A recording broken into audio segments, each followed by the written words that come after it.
काल रात्री 11:30-12च्या दरम्यान जी काही घटना घडलेली आहे, आपले पदाधिकारी राहुलजी जाधव साहेब आहेत, त्यांच्या वडिलांवरती प्राणघातक हल्ला करून त्यांना जीवे ठार मारण्यात आलेले आहे, ही फार निंदनीय आणि शोकांतिक आहे. या होम डिपार्टमेंटवरती शोकांतिका आहे, या कायद्यावरती शोकांतिका आपण व्यक्त करू शकतो. कारण कायद्याचं भय राहिलेलं नाही आजकाल. कुणी येतो, कुणी कुणाला मारत राहतो, घरात घुसून काय मारतात, कुठेही अडून त्यांना मारलं जातं. हे कुठेतरी थांबलं पाहिजे. आज जी काही घटना घडलेली आहे ती फार दुःखनीय आणि निंदनीय आहे.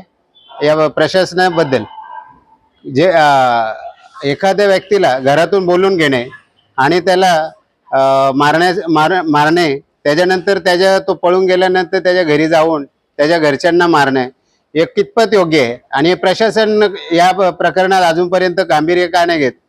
ज्याच्यातले जे 12 आरोपी आहेत त्या 12 आरोपीमध्ये 7 आरोपी का 5 आरोपी पकडण्यात आलेले आहेत. उर्वरित जो काही आरोपी आहेत ते फरार आहेत. त्याच्यातला मुख्य आरोपी आहे पाटील नावाची व्यक्ती, त्यालाही अजून पकडण्यात आले नाही. तो पूर्ण घरासकट पळून गेलेला आहे. तर त्याला तात्काळ पकडण्यात यावं.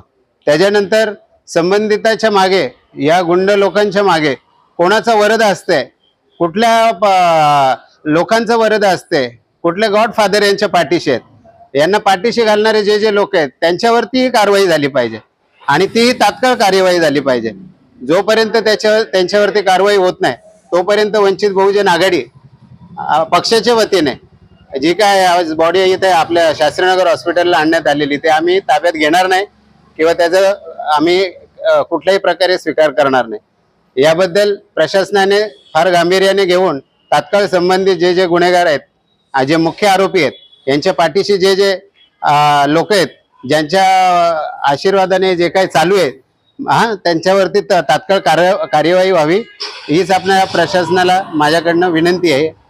ठीक आहे. कडू बोल वृत्तवाहिनी, सत्याचा कडवट आवाज.